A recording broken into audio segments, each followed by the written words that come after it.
Olá, meus queridos! Estamos juntos a partir desse momento para tratar de alguns temas do nosso edital relacionados ao direito processual civil. Basicamente, o início sempre é marcado pelo entendimento, pela análise dos princípios. Então, os princípios, principalmente para a ciência processual, eles são muito importantes. Então, na verdade, com o nosso novo CPC, percebe-se que esses princípios eles foram concentrados. É claro que não são somente estes princípios, mas os elementos, os princípios mais essenciais, eles foram aglutinados do artigo 1º até o artigo 12 do CPC de 2015. Então percebam, esses princípios, até o professor Fred G. Júnior, que é um exímio processualista, ele estabelece que esses princípios, grande parte deles é o que a gente chama de clonagem constitucional. Raquel, por que clonagem constitucional? Porque esses princípios eles foram retirados do texto constitucional, do artigo 5º, que fala de direitos e garantias fundamentais, e foram reproduzidos. Então, o nosso legislador infraconstitucional, ele deu um Ctrl+C na Constituição e um Ctrl+V no Código de Processo Civil. Então, assim, princípios como o devido processo legal, o princípio da duração razoável do processo, o princípio do contraditório, o princípio da inafastabilidade da jurisdição, são princípios que são trabalhados no CPC atual e que, na verdade, eles apenas são reproduções, são cópias fiéis do texto constitucional, apenas aí ratificando a existência e a busca pela proteção dessas garantias, destes direitos, certo? Basicamente, quando a gente inicia o estudo aí de todo e qualquer edital que traz a disciplina do direito processual civil, a gente não tem como, separar a análise processual dessa parte introdutória principiológica, tudo bem? Então, basicamente, nós vamos trabalhar aí, como eu já disse, do artigo 1º até o artigo de número 12, cheio de princípios específicos, são princípios gerais. Isso não impede que existam princípios na parte probatória, por exemplo, princípios na parte de recursos, princípio na parte de execução, princípios, enfim, em cada setor que você trabalha de forma específica, porque a gente sabe que existe uma divisão no código, é uma divisão para fins até mesmo de entendimento, Então você tem ali uma fase dedicada ao conhecimento, depois uma fase dedicada ao cumprimento da sentença, à execução, uma fase, ou um tópico específico para tratar de tutelas provisórias de urgência, aquelas antecipadas, aquelas cautelares, ou seja, quando o tempo, ele é um inimigo, super fatal para o processo, então como pedir as chamadas tutelas provisórias de urgência e de evidência, ok? Então, sobre essa parte principiológica, eu destaco que nós vivemos o que se chama de direito processual civil constitucional, ou como alguns preferem, o neoprocessualismo ou formalismo valorativo. Essa expressão, formalismo valorativo, ela é mais típica na região sul do país, Então, lá você tem doutrinadores que defendem essa nomenclatura. O que acontece? A partir do momento em que a nossa Constituição, a gente sabe que o Brasil passou por algumas constituições, e aí a tendência foi o quê? É claro que a gente teve regimes de exceção, regimes de supressão de direitos, regimes ditatoriais, e aí a Constituição Cidadã, que é a Constituição de 88, ela se preocupou em ser mais protecionista, em evitar que voltássemos aos regimes de exceção. Então, na medida em que se dá poderes para o Estado, se estrutura o Estado, dividindo inclusive em poderes, e aí a Constituição prevê toda a estrutura e organização. E aí o que acontece, gente? O legislador constituinte originário, ele imaginou o seguinte: nós estamos vindo de um regime de exceção. Então agora vamos caprichar na hora de elaborar a Constituição na parte de proteção do cidadão. Proteção do cidadão contra quem? Proteção do cidadão contra o Estado, Por quê? Porque o Estado, quando você dá poderes para ele, ele pode cometer, não raro, arbitrariedades. Então, essas garantias, à medida que o nosso sistema ele vai evoluindo, existe um princípio da vedação do retrocesso. Então, à medida que as constituições evoluem e as legislações infraconstitucionais, que são abaixo da Constituição, elas têm que o quê, gente?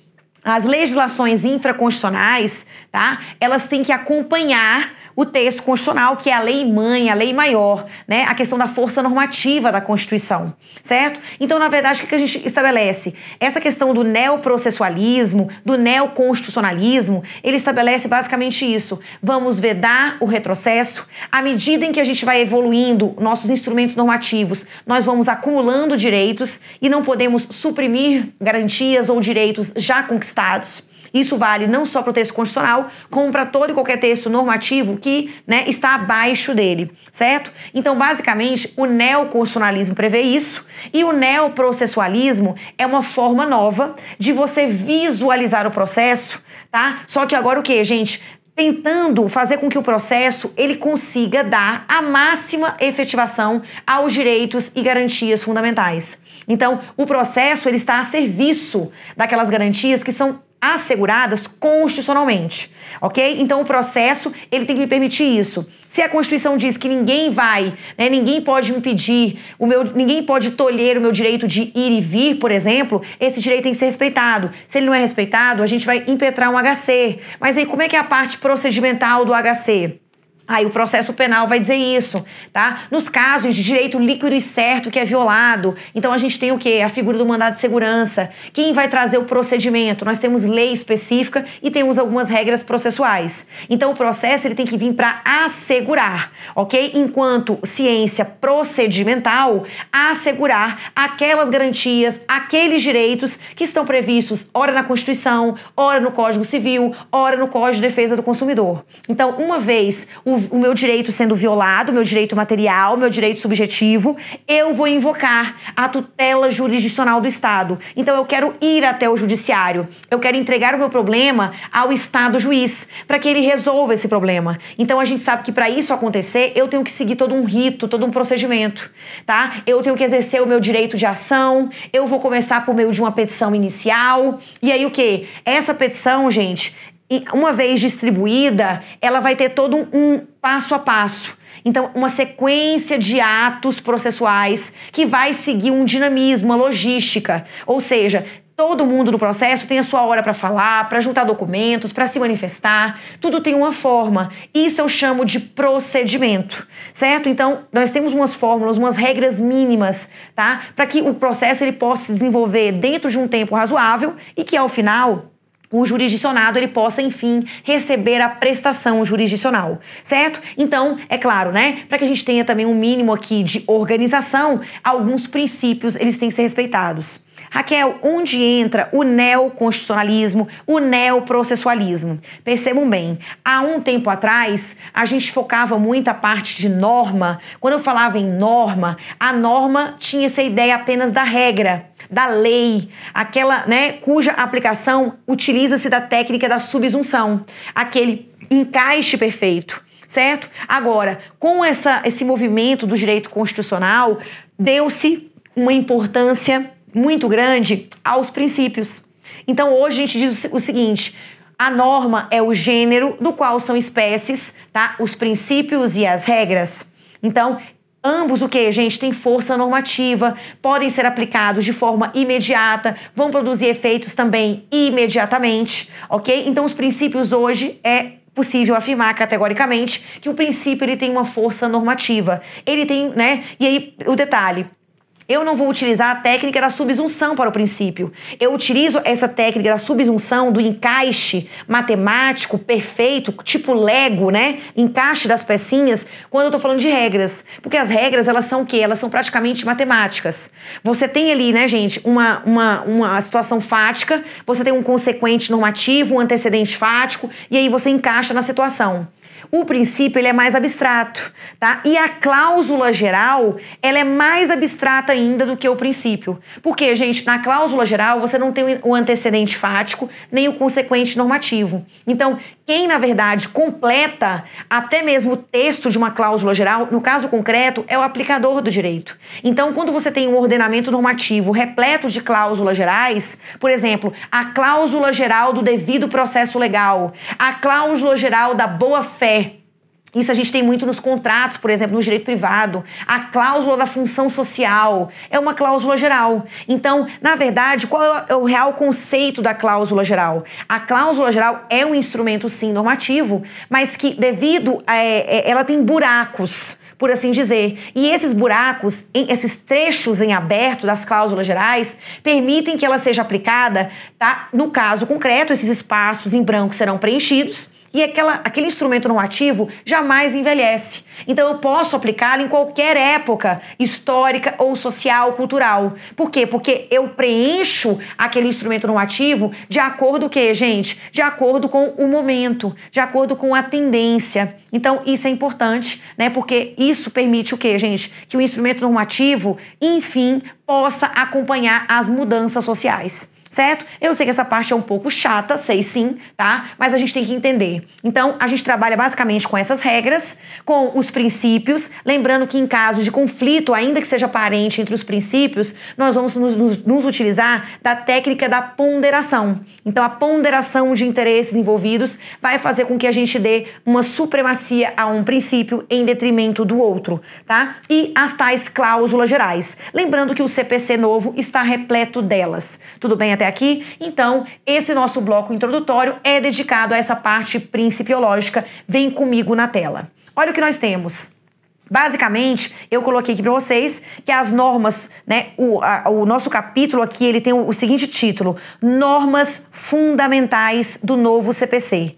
Então, essa parte aqui é composta, tá, dos artigos 1 até o 12, né, do 1º até o 12, ok? E ele é repleto de regras mais princípios. Tudo bem? Artigo 1º. O processo civil, ele será ordenado, disciplinado e interpretado conforme os valores e as normas fundamentais estabelecidos na Constituição da República Federativa do Brasil, observando-se as disposições deste Código. Então aqui, né, é um texto extremamente introdutório. No artigo 2º, começa aqui a parte que nos interessa. O processo começa por iniciativa da parte e se desenvolve por impulso oficial, salvo as exceções previstas em lei. Então, aqui eu coloquei até uma observação. As partes, elas podem restringir a atuação do juiz no impulso oficial. Raquel, como é que as partes podem restringir a atuação do juiz? Através dos chamados negócios jurídicos processuais. Então, negócios jurídicos processuais. Tudo bem até aqui? Então, quando eu digo o processo começa por iniciativa da parte e se desenvolve por impulso oficial. Lembrem-se, esse princípio é o princípio da inércia. Então, princípio da inércia da jurisdição. Princípio da inércia da jurisdição. Então percebam, gente, quando um determinado direito é violado, eu preciso levar a minha pretensão para o judiciário.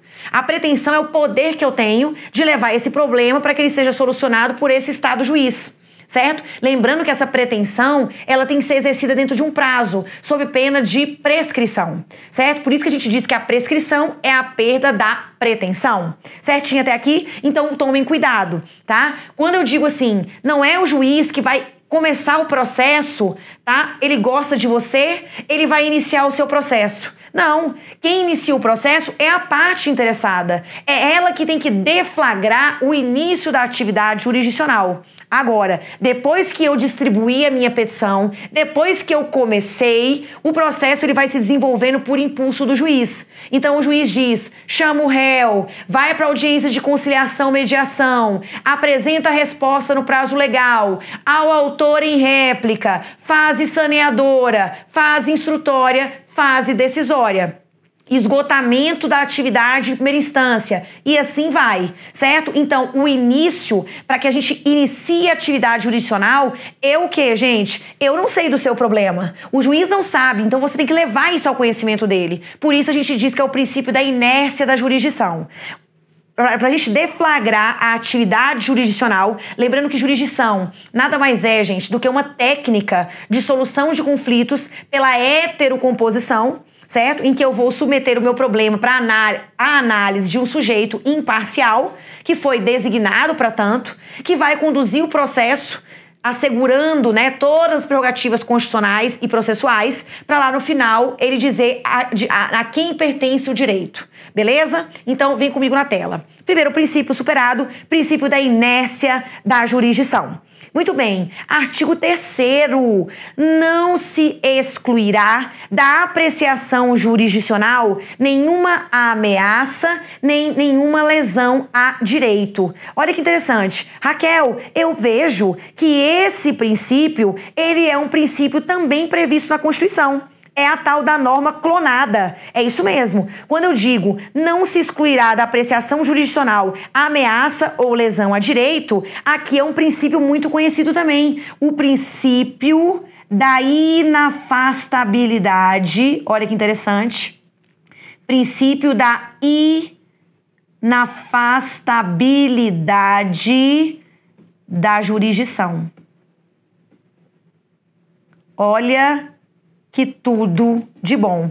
Princípio da inafastabilidade da jurisdição. Percebam bem, nenhuma ameaça, nenhuma lesão a direito será afastada. Raquel, mas e se eu promover uma demanda cuja minha pretensão já esteja prescrita? Ainda assim eu vou poder entrar com a ação? Vai, porque o seu direito de ação, ele é imprescritível, incondicionado. É um direito seu, subjetivo, mas também é considerado um direito o quê? Público, certo? Então o direito de ação em sua acepção constitucional, ele é imprescritível. Por mais que você esteja fazendo uma pretensão, um pedido absurdo, ninguém vai te impedir de ir até o judiciário. Então, aqui está dizendo, eu não preciso esperar a panela de pressão explodir. Raquel, como assim? Eu não preciso esperar o meu direito ser violado. Eu posso promover em juízo uma demanda preventiva. Raquel, me dá um exemplo. Ação de interdito proibitório.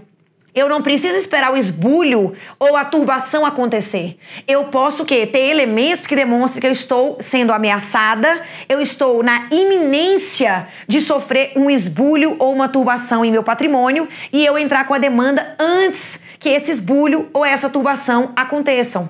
Um outro exemplo, meus queridos, o mandado de segurança, ele pode ser repressivo ou ele pode ser preventivo.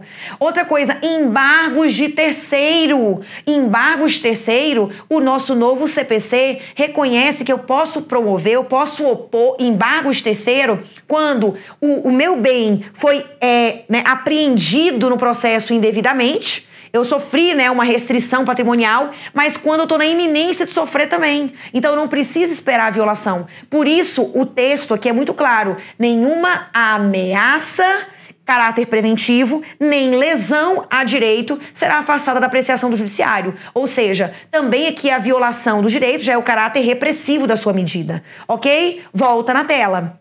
Então, princípio da inafastabilidade da jurisdição. Parágrafo 2º, o Estado promoverá sempre que possível a solução consensual dos conflitos. Raquel, tem um nome específico? Olha o que aparece aqui, gente. Esse parágrafo 2º do artigo 3º, ele representa o que a gente chama de princípio de promoção pelo Estado da solução por autocomposição. Repetindo, princípio de promoção pelo Estado, o Estado incentiva, o Estado, recomenda, ele fomenta a solução pela autocomposição. Então, aqui é uma verdadeira política pública de solução consensual dos conflitos. Lembrando que essa tendência de você fazer com que o jurisdicionado, ele mesmo, junto com o outro, faça a composição amigável, é uma tendência antiga. Inclusive, já havendo uma resolução do CNJ, que é a resolução de número 125 de 2010, sobre essa temática, certo? Então, princípio de promoção pelo Estado da solução por autocomposição. Isso é o que a gente estabelece aqui, ó. O Estado promoverá sempre que possível a solução consensual dos conflitos. E aí, meus queridos, temos aqui o parágrafo 3º. A conciliação, a mediação e outros métodos de solução consensual de conflitos deverão ser estimulados tanto pelos juízes como pelos advogados, os defensores públicos e membros do Ministério Público, inclusive no curso do processo judicial. Então, percebam, Raquel, me dá um exemplo aí dessa tendência pela solução dos conflitos por autocomposição das partes. Então, na verdade, gente, quando você hoje diz que é obrigatória, naqueles casos que admitem a autocomposição, artigo 334, antes das partes estarem na presença do magistrado, O próprio código, ele estabelece o quê? Que vai ser designado uma audiência de conciliação e mediação, tá? As partes não precisam estar presentes, elas podem se fazer representar por um determinado preposto ou pelo seu advogado com poderes para transigir. E aí lá diz o seguinte: só não vai acontecer essa audiência quando todos falarem que não querem, nem autor falar que não quer e réu também. Ou quando a própria demanda, ela envolver, né, interesses ou direitos que não podem submeter à autocomposição. Tá? Então, que não submetem à autocomposição. Então, nesses casos específicos, tá?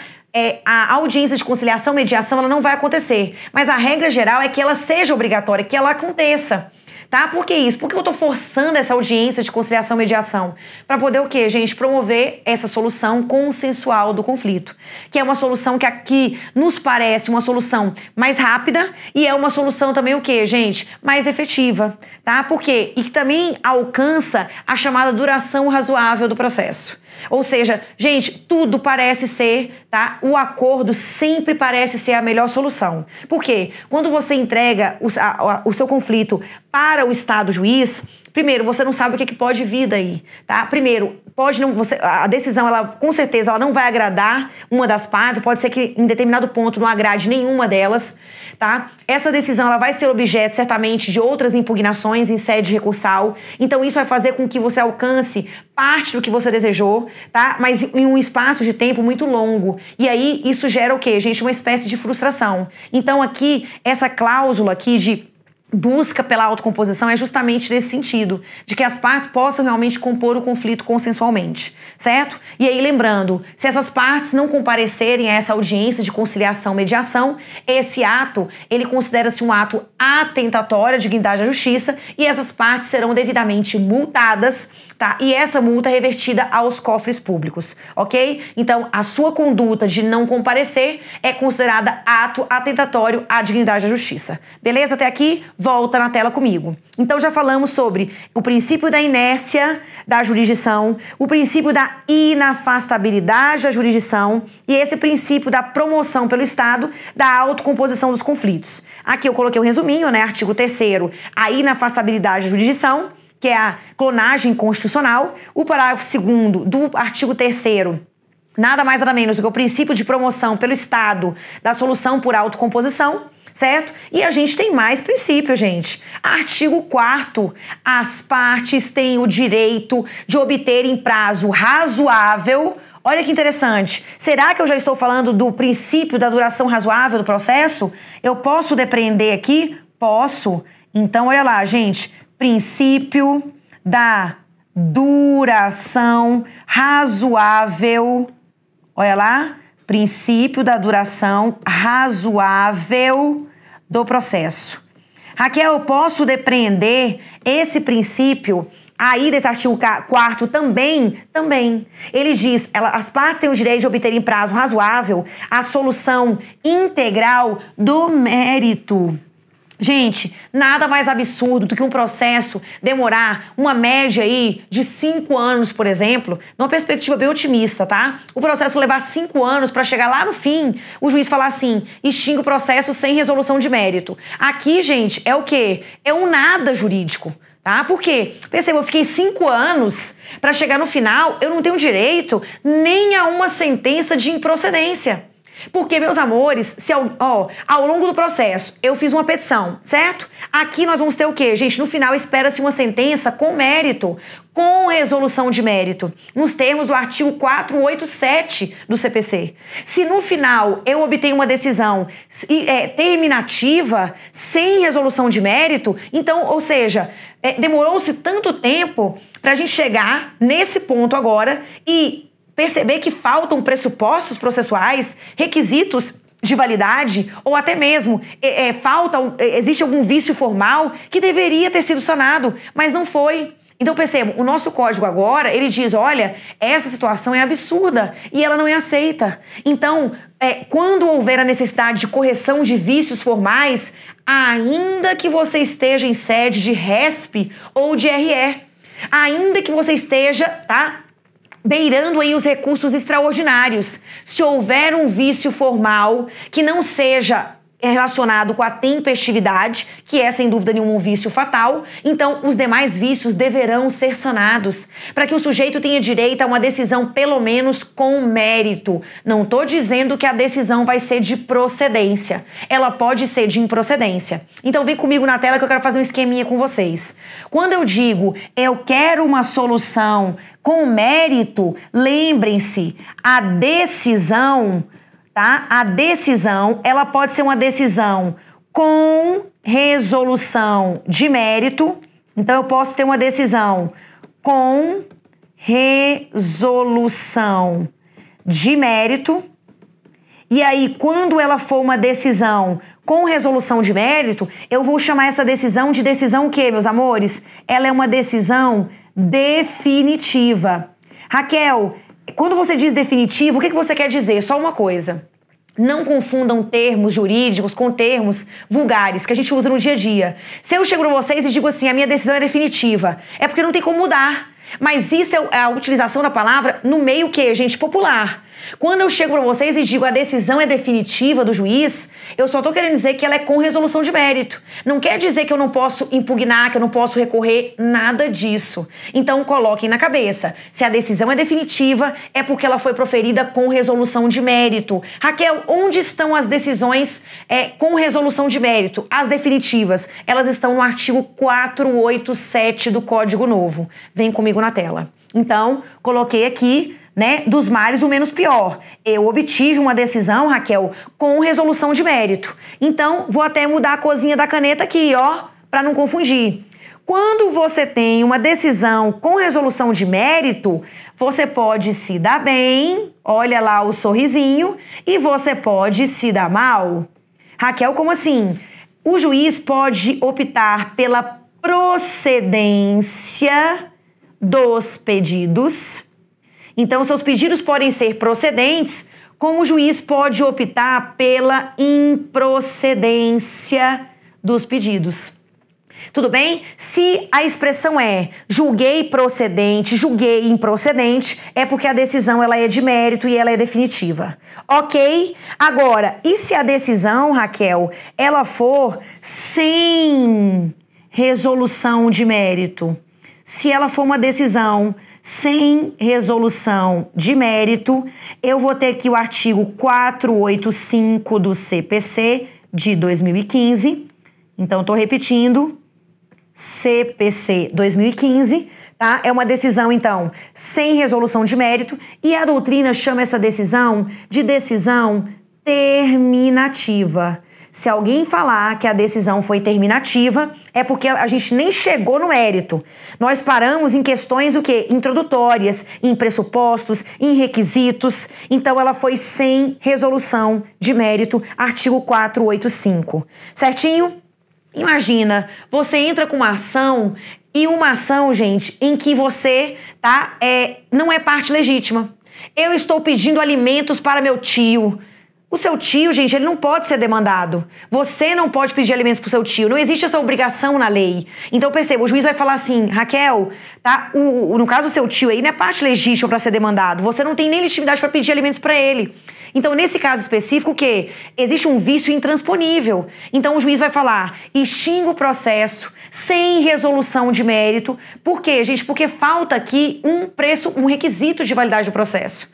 Então, aqui a parte não é legítima, falta legitimidade. Então, percebam, eu não estou apreciando os alimentos, o quanto você pediu, se a outra parte tem condições de pagar, eu nem cheguei no mérito. Eu parei o quê, gente? Na parte introdutória, nos pressupostos, nos requisitos de validade. Beleza até aqui? Volta na tela. Então, percebam, se o processo, gente, demorar o tempo que for, eu quero pelo menos ter uma decisão o quê, gente? Pelo menos eu quero ter uma decisão de mérito. E agora, o código me assegura isso. O artigo 4º, quando ele diz, as partes têm o direito de obter em prazo razoável, princípio da duração razoável do processo, mas ela tem o direito de obter em prazo razoável o quê? A solução integral do mérito, incluída a atividade, o quê? Satisfativa. Gente, não adianta nada o processo ele ter uma duração razoável na parte de conhecimento e quando eu chego na execução, que é a hora de obter a satisfação, a gente tem uma execução morosa, demorada, ou eu não consegui o quê, gente? A satisfação do meu crédito. Então percebam, o processo, quando eu digo duração razoável, é a duração razoável como um todo. A fase de conhecimento e a fase de execução. A fase em que o juiz vai certificar de quem é o direito e a fase em que eu vou obter o resultado prático do que ele me deu. Beleza? Então, tanto a parte de conhecimento, a fase cognitiva, como a fase de execução, elas têm que ter um prazo o quê? Razoável. Beleza, até aqui? Volta na tela. Raquel, qual é esse princípio? O artigo 4º, meus amores, além do princípio da duração razoável do processo, ele também contempla o princípio da primazia da decisão de mérito. Certo? Além, é claro, né? Ele fala aqui, ó, alguns defendem também o quê? O princípio da efetividade.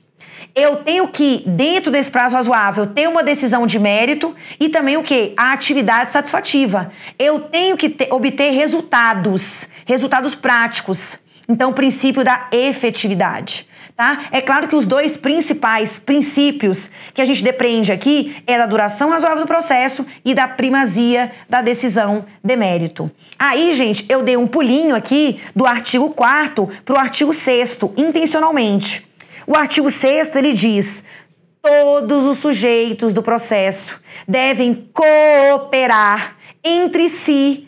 Ele não falou autor e réu, ele falou todos os sujeitos do processo devem cooperar entre si para que se obtenha em tempo razoável, olha o princípio da duração razoável do processo, uma decisão de mérito. Olha o princípio da primazia da decisão de mérito também.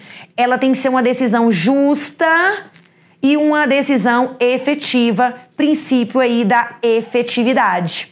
Raquel, tem outro princípio dentro desse artigo 6º? Tem o princípio da cooperação. Então, princípio da cooperação. Tá? Lembrando, quando eu falo em princípio da duração razoável do processo, não falem de princípio da celeridade. O código assegura que o processo tem que ser rápido, que eu tenho direito à celeridade. Totalmente equivocado, tá? Ninguém tem direito a processo rápido. Eu tenho direito a um processo que ele caminhe dentro de uma duração razoável, tá? Sem ser, tá, objeto, por exemplo, sem sofrer a incidência de uma greve de um servidor, sem sofrer a morosidade de um problema de gestão, ou de um juiz também que tenha problemas de gestão, ou vítima da má-fé e da conduta protelatória do outro. É nesse sentido. Mas não se fala em celeridade. Tá? Um processo ele pode ser rápido e ser muito injusto, diga-se de passagem. O que eu preciso é de um tempo razoável para o amadurecimento da causa e uma decisão ao final justa e ponderada. Certinho? Vamos para um rápido intervalo e a gente volta com mais princípios do processo civil.